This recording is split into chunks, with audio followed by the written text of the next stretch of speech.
ठीक है, तो एक प्रोग्राम और करते हैं। मान लीजिए मेन फंक्शन है और उसके बाद हम डिक्लेरेशन करते हैं float type variable a is equal to 1.5 और integer sum b is equal to 3।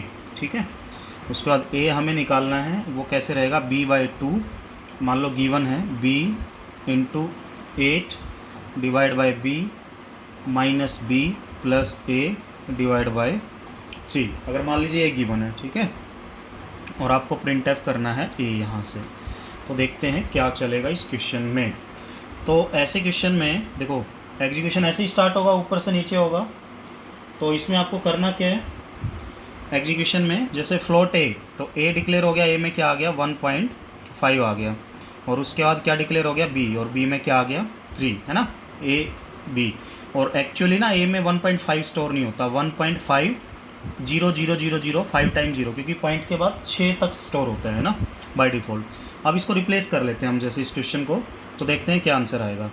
इस क्वेश्चन को अगर रिप्लेस करते हैं, ध्यान से देखना है, जैसे b/2, तो b की वैल्यू क्या है 3, तो b पुट कर लो इसमें, तो ये हो जाएगा 3 डिवाइड बाई 2, ठीक है ना, जमा 3 into 8 divide by 3 minus 3 plus 1.5 divide by 3। ठीक है, ये समझ गए आप। तो अब ध्यान से देखो, आपको पता है कि डिवाइड इनटू इनकी इक्वल प्रायोरिटी होती है, प्लस माइनस से हाई होती है, तो लेफ्ट टू राइट एग्जीक्यूशन होता है हमेशा, क्योंकि लेफ्ट टू राइट एसोसिएटिव होते हैं।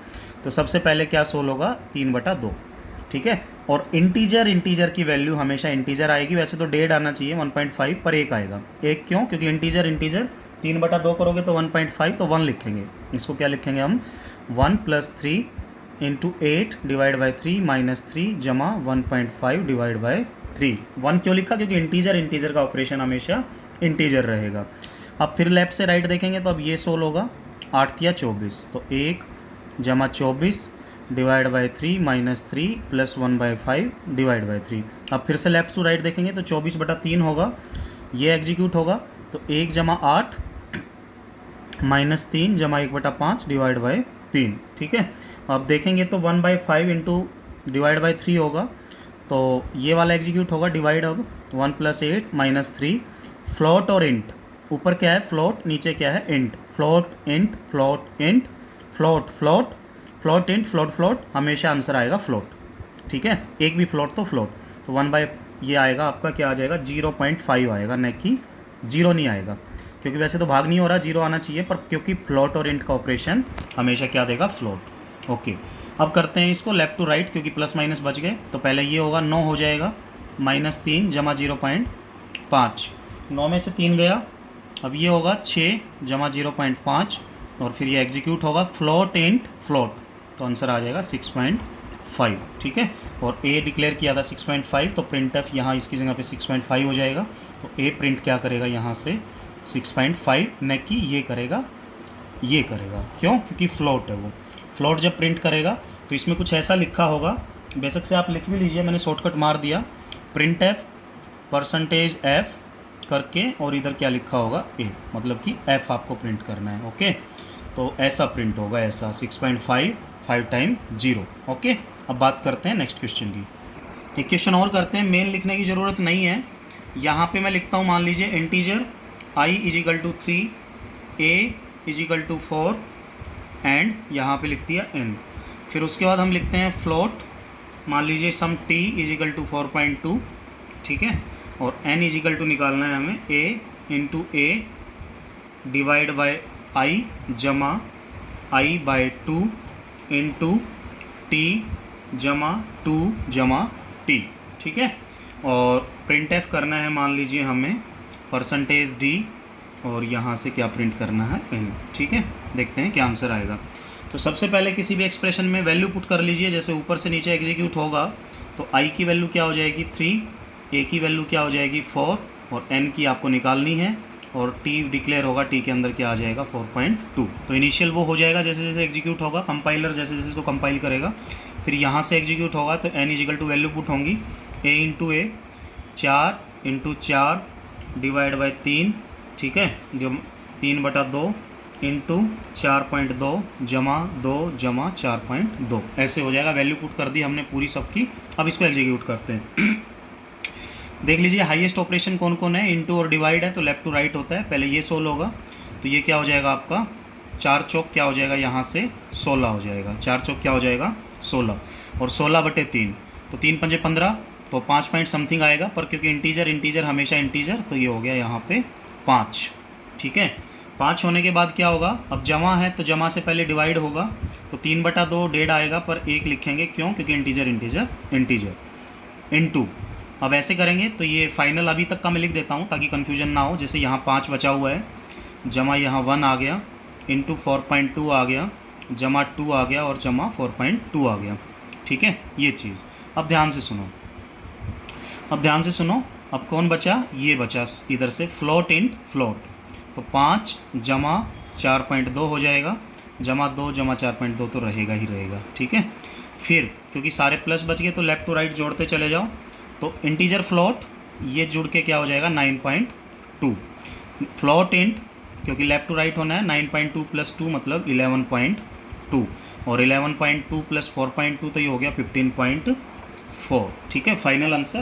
तो इसके अंदर क्या आ जाएगा, एन के अंदर आ जाएगा 15.4। क्या 15.4 आएगा या नहीं आएगा, तो मैं बोलूँगा 15.4 नहीं आएगा, क्योंकि इसको एन को आपने क्या डिक्लेयर किया है, एन को क्या डिक्लेयर किया है इंटीजर, तो इसकी जगह पे 15.4 ना आके 15 आएगा।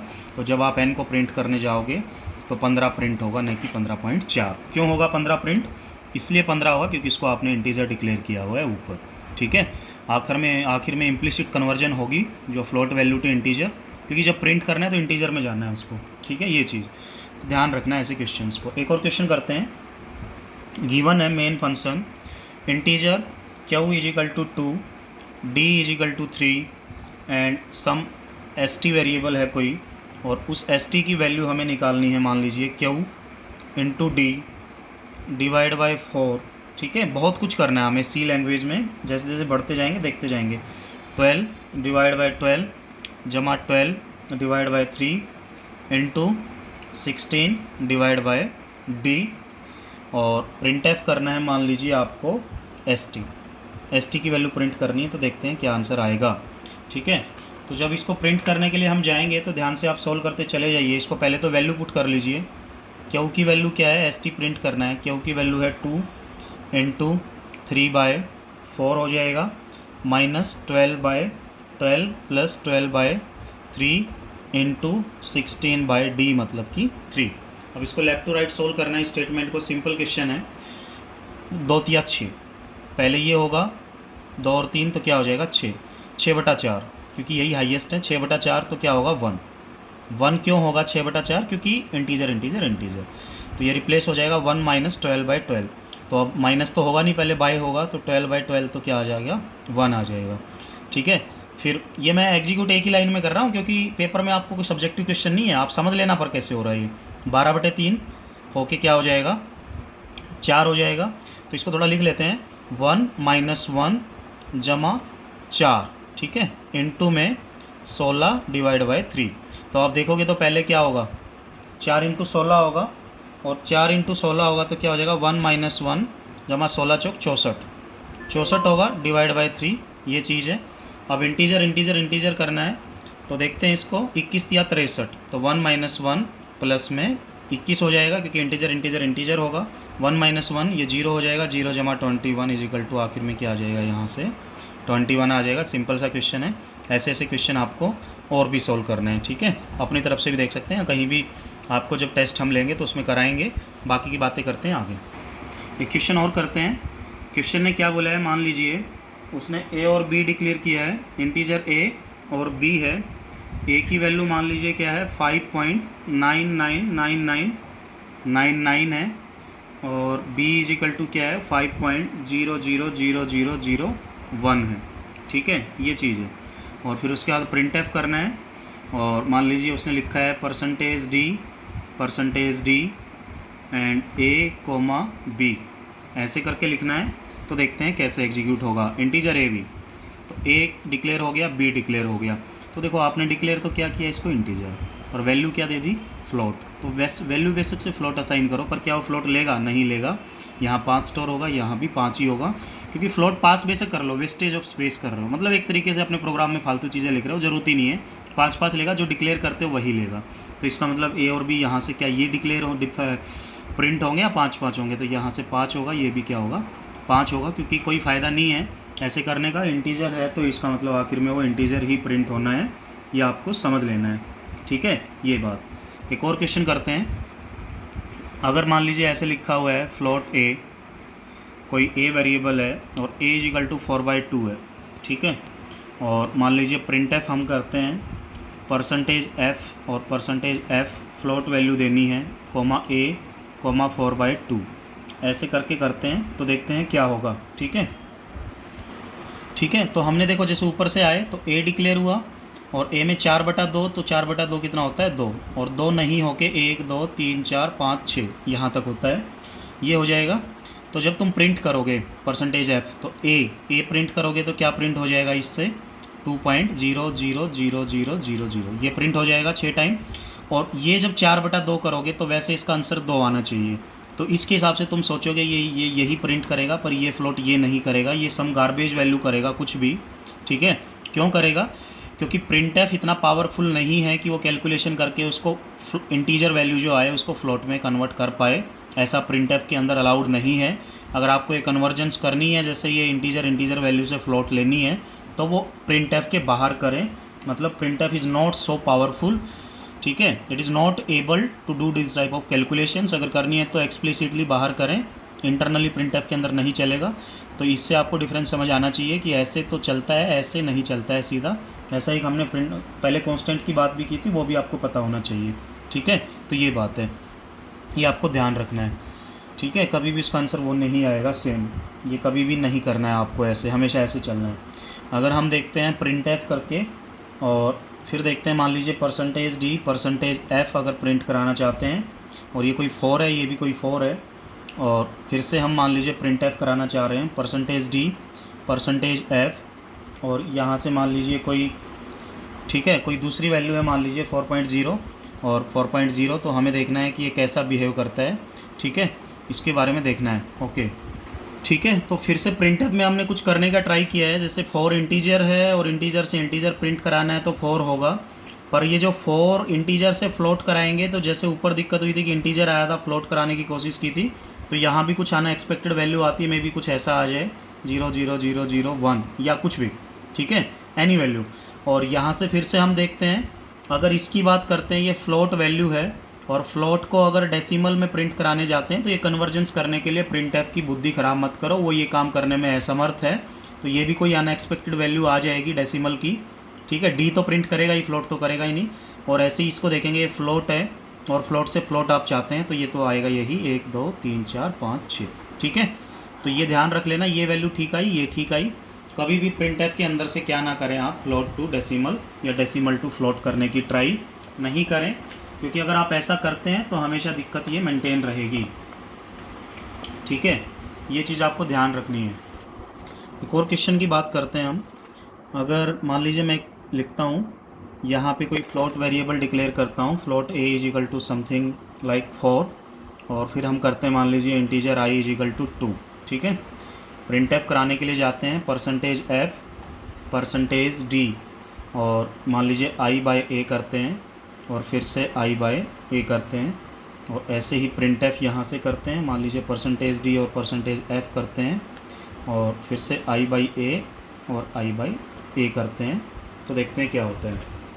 तो ध्यान से सुनो, ए की वैल्यू क्या है, यहाँ पे 4 है, तो ए के अंदर क्या स्टोर होगा, 4.1 2 3 4 5 6, और ऐसे ही आई की वैल्यू क्या है, 2 है, वो इंटीजर है, फ्लोट है, ठीक है, वो इंटीजर है, ये फ्लोट है। तो फिर करते हैं आई बाई ए करेंगे और फ्लोट वैल्यू प्रिंट करेंगे, फिर आई बाई ए की डेसिमल वैल्यू करेंगे। तो क्योंकि फ्लोट और इंट है, तो फ्लोट इंट है, तो एग्जीक्यूट अगर इन दोनों को करना है, आई बाई ए करना है, तो ये किस में कन्वर्ट हो जाएगा, फ्लोट में, क्योंकि फ्लोट इंट फ्लोट आता है, तो 2.0000000 2 और 2 4 2 6, ये इसमें कन्वर्ट हो जाएगा। और ए तो गिवन है ही 4.00000, ऐसे करके जब इसको काटेंगे तो आंसर क्या आएगा, 0.5 1/2 आएगा ना, 1 2 3 4 5 ऐसे, ये आंसर आएगा।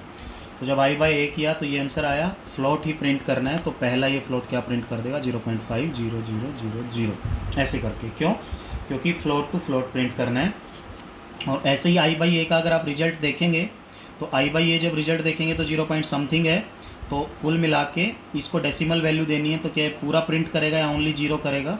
तो जो वैल्यू कैलकुलेट हो रखी है उसको 0 को ही करेगा क्योंकि डेसिमल करनी है। अब ऐसे ही i/a करें तो i/a करें तो यहाँ पे ध्यान से देखना है आपको, यहाँ पे क्या होता है। जब भी printf में आप ये सेम वेरिएबल पे बार बार वैल्यूज़ एग्जीक्यूट करते हैं तो देखो क्या होता है। जैसे i/a है तो i/a अगर डेसिमल प्रिंट करना है तो वो तो ठीक है, वो तो 0 प्रिंट होता है, ठीक है, वो तो 0 प्रिंट होता है। क्यों 0 प्रिंट होता है?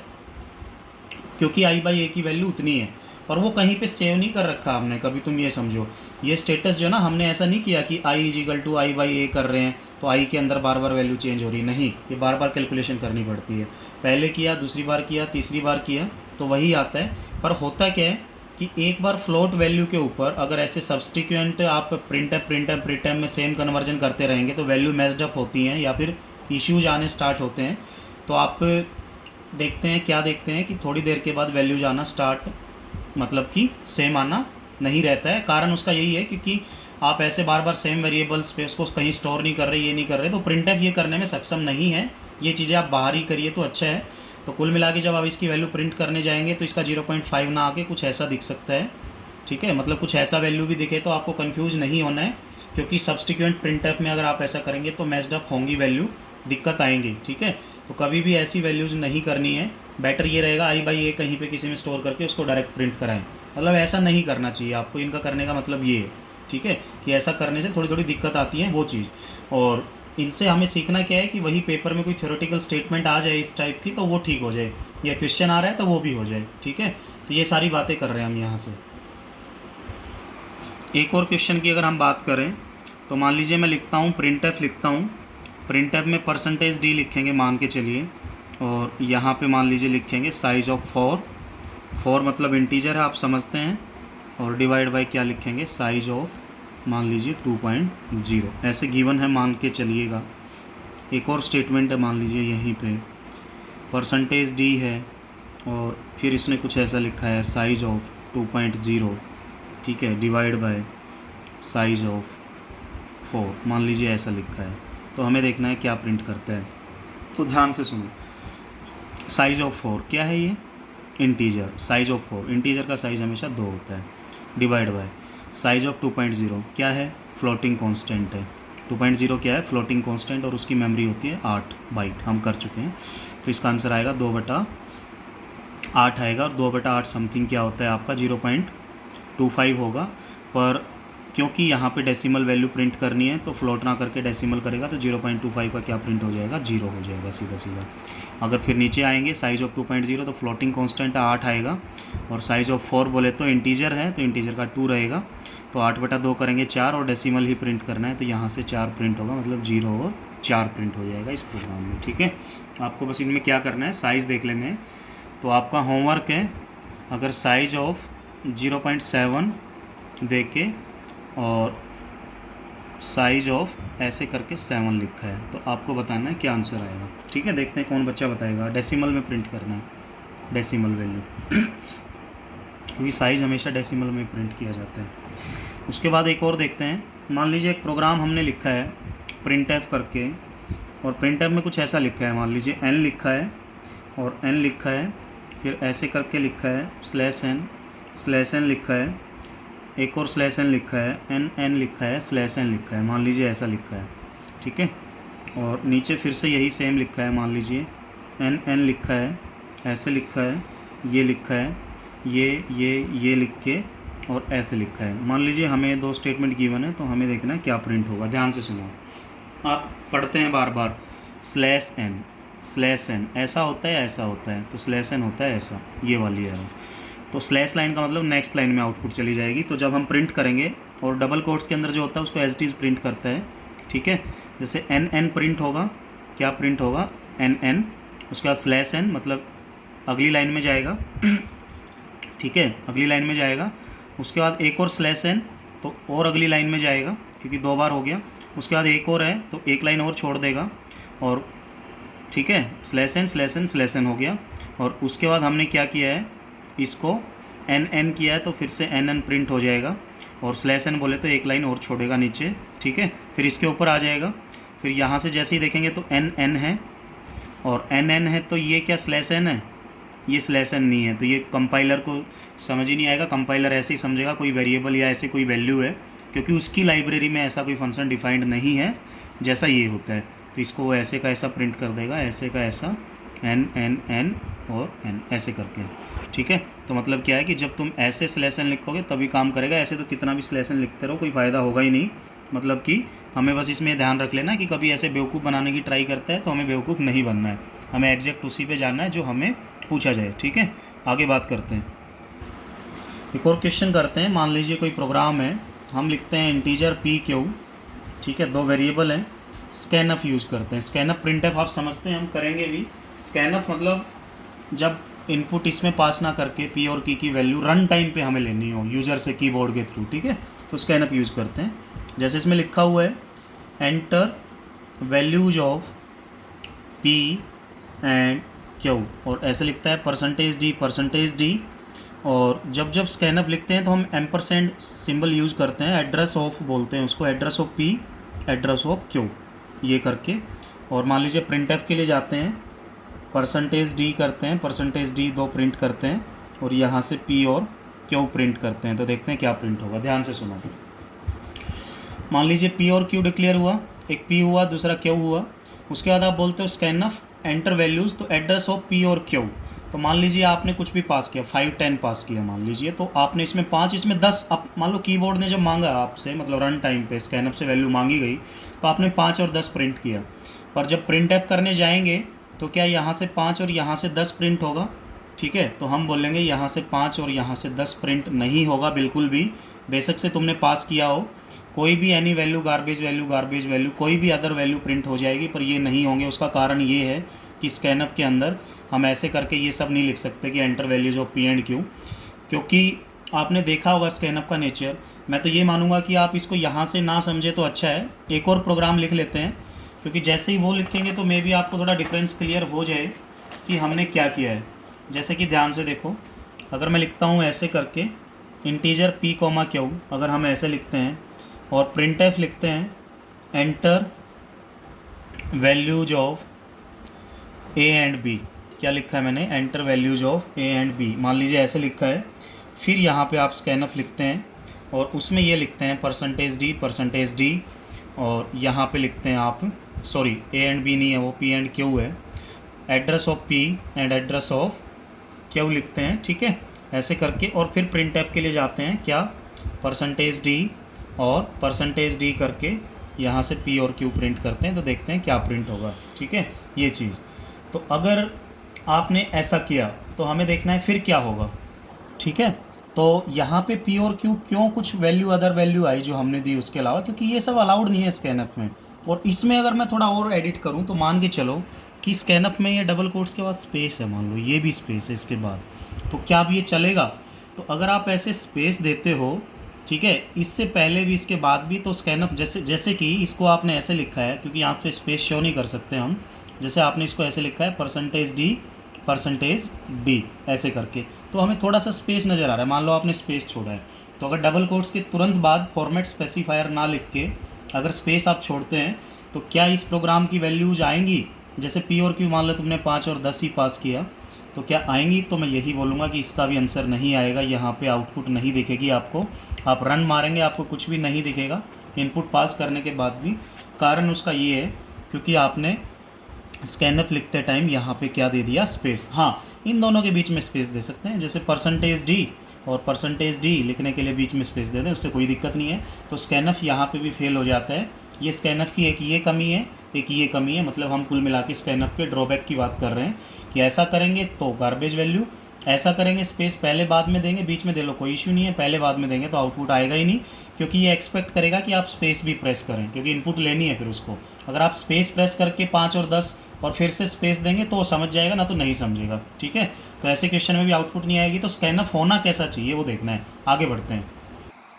एक और क्वेश्चन कर लेते हैं स्कैनअप से रिलेटेड ताकि आपको समझ आ जाए। मान लीजिए इंटीजर है, पी और क्यू दो बंदे हैं, ठीक है। आपने लिखा प्रिंटफ, फिर से आपने लिखा enter values of P and Q. तो मैसेज तो आपको जाके ना जो प्रिंटफ के अंदर डबल कोट्स में लिखते हैं यूँ का यूँ स्क्रीन पे प्रिंट होता है। कंपाइलर में पढ़ेंगे चीज़ें जब हम टोकन बनाएंगे। मान लो स्कैनअप है और स्कैनअप में मान लो आपने स्पेस नहीं दिया, %d लिख दिया और उसके बाद /n दिया या फिर से /n दिया, फिर %d लिखा। तो अब देखते हैं अब कैसा होगा। तो एड्रेस ऑफ पी और एड्रेस ऑफ क्यू यहाँ पे लिख दिया आपने और फिर आप जाके प्रिंट एफ करा रहे हैं। यहाँ से क्या प्रिंट एफ करा रहे हैं? %d, ठीक है। एक पी करा रहे हैं, एक क्यू करा रहे हैं, ये चीज़। अब देखते हैं क्या होता है, ध्यान से सुनो। तो जब आप इसको आउटपुट के लिए जाएंगे तो इंटीजर पी और क्यू दो डिक्लेयर होंगे, एक पी डिक्लेयर होगा, एक क्यू डिक्लेयर होगा, ठीक है। होगा, प्रिंट एफ करेगा तो आउटपुट में आपको स्क्रीन पे क्या शो करेगा? पहले enter values of A P and Q, ठीक है, पी एंड क्यू। मान लीजिए आप फिर उसको एंटर करते हैं कीबोर्ड से, मान लीजिए आपने 5 और 10 कर दिया तो ले लेगा इसी फॉर्मेट में। पर अभी हमें ये देखना है क्या /n से कुछ होगा। तो देखो /n का कोई मतलब नहीं, जो तुम टाइप करोगे ना उसमें 2 का स्पेस दिखेगा, बस ऐसा होगा, ठीक है। मतलब कि मैं आपको अगर बोल दूँ तो भाई %d स्कैनअप में जो लिखते हैं कितना भी स्पेस दे के लिख दो कोई इशू नहीं है, कितने भी /n दे दो कोई इशू नहीं है, /t भी दे दो कोई इशू नहीं है। तो इन दो स्पेसिफायर्स के बीच में /n लिखो, /t लिखो, स्पेस दो, कुछ भी दो, उससे स्कैनअप को कोई प्रॉब्लम नहीं आती। पहले स्पेस और बाद में स्पेस देने से आती है, पहले कुछ ऐसा वैसा लिखने और पीछे ऐसा वैसा लिखने से आती है। तो बीच में कुछ भी लिखे no issue, /n /t space, ये तीनों चीज़ें अलाउड हैं। तो ऐसे करोगे 5 और 10 और जब तुम उसको जाके प्रिंट कराओगे यहाँ से, ठीक है, तो पी और क्यू की आपकी वैल्यू भी प्रिंट हो जाएंगी क्या? 5 और 10। तो कोई भी दिक्कत नहीं आएगी, वो जैसे लिखा है उसके हिसाब से। स्पेस दिया होता तो वो होता ना, तो अब इक्वल दिखेंगी वो तो जैसे आप ये लिखते हैं ना, वो प्रिंट एफ उसी के हिसाब से पी की वैल्यू इसमें, क्यू की वैल्यू इसमें उठा लेता है। तो ये सही चला है, मतलब कि इसके बीच में कुछ भी /n /t कितने का स्पेस देता है आप मेरे को बताना है। टैब होता है वो, /n जैसे एक लाइन का देता है, /t कितने का देता है, होमवर्क है आपका। और बीच में स्पेस तो दे ही सकते हैं, मतलब ऐसे तो लिख ही सकते हैं %d, वो तो मैंने आपको बता ही दिया, बीच में तो स्पेस दे ही सकते हैं, कोई इशू नहीं है। थोड़ा और आगे बढ़ते हैं इसी क्वेश्चन में। मान लीजिए मैं लिखता हूँ इंटीजर पी क्यू, क्या लिखता हूँ? इंटीजर पी क्यू लिखता हूँ और यहाँ से प्रिंट एफ लिखता हूँ। फिर से मैं लिखता हूँ एंटर वैल्यूज ऑफ किस की? पी एंड क्यू की। मान लीजिए ये मैसेज ऊपर डिस्प्ले करा सकते हैं आप प्रिंट एफ से, कोई दिक्कत नहीं, पर स्कैनअप में ये ना दें, फालतू की चीज़ें स्कैनअप में ना दें। और फिर आप लिखते हैं इसमें, मान के चलिए, ठीक है, क्या बोला है मैंने? फिर आप इसमें लिखते हैं, मान के चलिए %d, ठीक है, स्कैनअप की बात कर रहे हैं और स्पेस वगैरह बीच में होगा तो ठीक है, मतलब यहाँ पे और यहाँ पे स्पेस नहीं, क्योंकि वाइट स्पेस में नहीं दिखा सकते हम। और ऐसे करके लिखा है पी एंड क्यू, ये चीज़। फिर से प्रिंट एफ लिखा है, मान लीजिए %d, ये मैं स्मॉल करके लिख रहा हूँ इसलिए ऐसा दिख रहा है आपको। तो अब क्या होगा, ध्यान से सुनो। अगर इसकी हम बात करते हैं तो फिर से वैसा ही होगा। वैसा ही क्यों होगा? देखो ध्यान से, ऐसा पी और क्यू, पी असाइन किया, क्यू असाइन किया, तो प्रिंट एफ ये मैसेज है, जाके स्क्रीन पे जब आउटपुट आएगी तो आपको डिस्प्ले होगा, पहले क्या होगा? Enter values of P and Q, ऐसे। और जब तुम स्कैनअप डालोगे, जब तुमसे वैल्यू मांगेगा वो ये, तो मान लो तुमने 10 और 11 दे दिया, मान के चलो, पर जब वो प्रिंट करने के लिए जाएगा तो प्रिंट क्या होगा? तो प्रिंट क्या वही होगा? तो प्रिंट ये कुछ ऐसा भी हो सकता है कि ये कुछ 100 वैल्यू हो रही है और ये कुछ 1600 हो रही है, ऐसे भी हो सकता है। कारण पूछो क्यों? अब बोलोगे हमने तो ये भी ठीक लिखा है, सब कुछ तो ठीक लिखा है, तो मैं लिखूँगा तुमने ये ठीक नहीं लिखा, यहाँ पे एड्रेस नहीं लगाया। यहाँ पे अगर तुम एड्रेस ऑफ ना लगाते हो तो वो भी एक प्रॉब्लम है, ठीक है। एड्रेस ऑफ पी और एड्रेस ऑफ क्यू देना ज़रूरी है। तो अगर तुमसे कोई पूछ ले, अगर स्कैनअप में पी और क्यू दो वेरिएबल्स के आगे एड्रेस मिसिंग है तो क्या आंसर सही आएगा? तो तुम बोलोगे हम जो वैल्यू सप्लाई करते हैं वो ना आके कुछ भी प्रिंट करेगा, क्योंकि इंटीजर कोई भी गार्बेज वैल्यू प्रिंट कर देता है, इंटीजर चलता है उसमें, ठीक है। तो एड्रेस की क्या अहमियत है? क्या एड्रेस ज़रूरी है? क्या एम्परसेंड साइन ज़रूरी है स्कैनअप में यूज करना? तो बिल्कुल ज़रूरी है। अगर नहीं लगाओगे तो आपकी आउटपुट ठीक नहीं आएगी। तो अभी तक जो हमने 4 की बात की है इसमें एरर नहीं आई है, और बाकी तीनों में कुछ ना कुछ एरर आई है। और एरर भी कैसी? यहाँ भी गार्बेज, पहले भी गार्बेज, दूसरे क्वेश्चन में क्या था? आउटपुट ही नहीं आई। तो मैं उम्मीद करूँगा कि आप स्कैनअप की ये सारी चीज़ें समझ लें, समझेंगे तो अच्छा रहेगा, ठीक है। बाकी की बातें करते हैं बाद में।